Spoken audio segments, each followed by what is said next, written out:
Welcome to TYT Sports, everybody. Week 9 of the NFL is done. We are halfway through the NFL season. Technically, most teams have played at least 8 games, and the standings reflect something that we were not expecting necessarily. Because if the playoffs started today, the Cardinals, the Packers, the Panthers would not be in the playoffs altogether. Crazy. That's wild considering last year's breakdown. And who knew? And Dak Prescott 7-1 and setting new rookie records. The Cowboys keep rolling. The Giants keep rolling. But I should introduce at least, obviously you guys know Tracy. She's been here for, I think this is your 4th time back? I think it could be even more. Wow.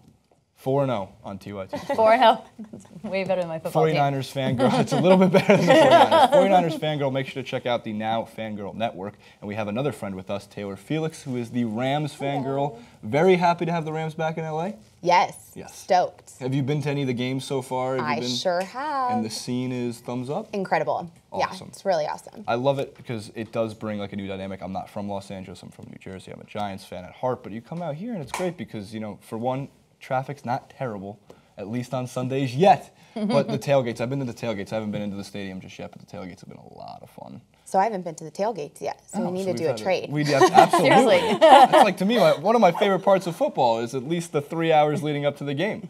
Steak sandwiches, beer, chips, salsa, all the good stuff. All right, so guys, let's get into it. We're going to start with Turks, the best of the week. Tracy, as the veteran here, would you like to start?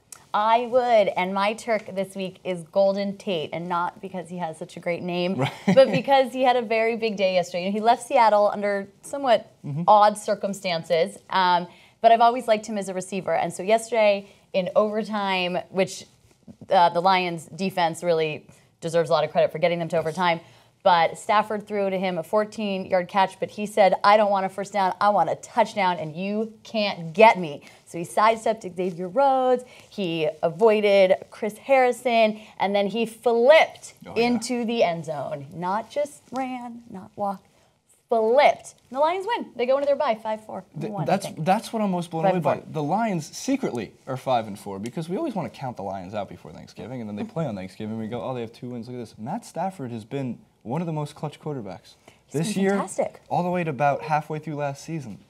And what was it, 24 seconds of the clock in the 4th quarter to get him in the field goal range? And then Matt Prater with a 58-yarder in a year where kickers missed 20-yarders? It was pretty amazing. I mean, the Lions generally probably deserve to be the Turk. Yes, but I mean, Golden Tate flipped, so absolutely. He won that out. But I think generally, and the Lions look, I don't want to say legit, but maybe more legit than they have in the past at this point in the season. Well, I think it's like one of the most successful things, at least in the last decade, is the Lions are going to be an interesting game on Thanksgiving. Regardless of their record at that point, like they're in the hunt for a playoff spot, they're in the hunt for their own division, which is huge. And on top of that, again, Matt Stafford secretly leading the charge with this team with, I can't believe I'm saying this, since the last calendar year, MVP numbers. Yeah.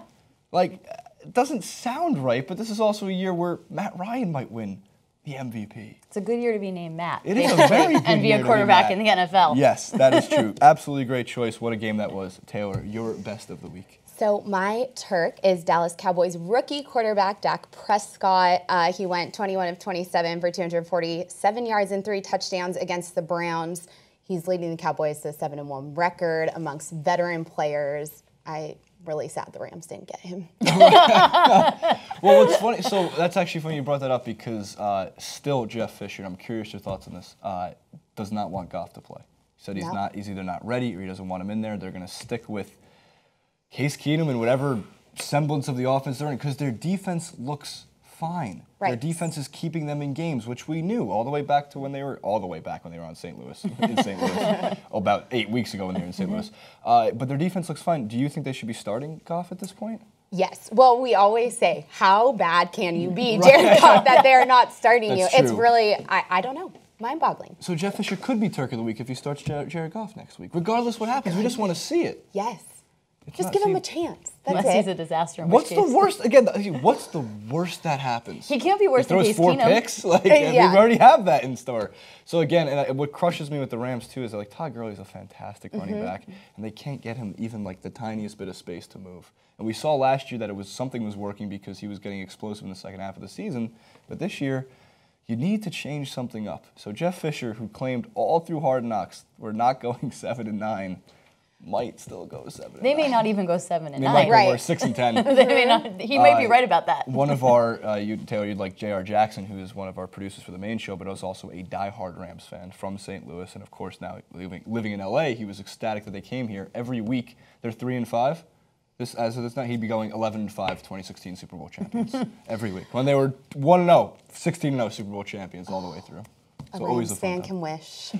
One day for everybody. Look, guys, the Cubs won the World Series. There's a chance for anything at this point.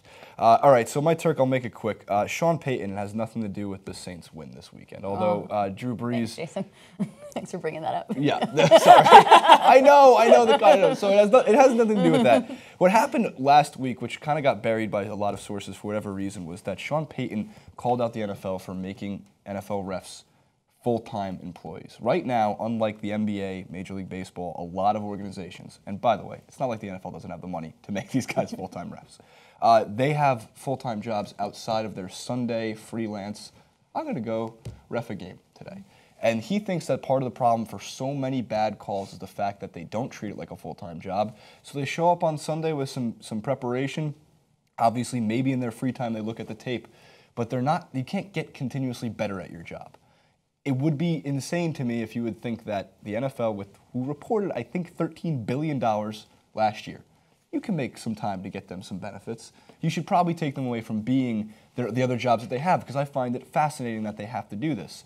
So his idea was put them in the film room. I spend my time getting my team ready for game day. Why won't the refs look at film from last week, previous examples, to figure out what exactly a catch is, which they did kind of over the summer, in a way, and they still have no idea, or just what is pass interference, what should be on the offense, what should be on the defense, false start calls, because there is a continuously growing problem, I would think.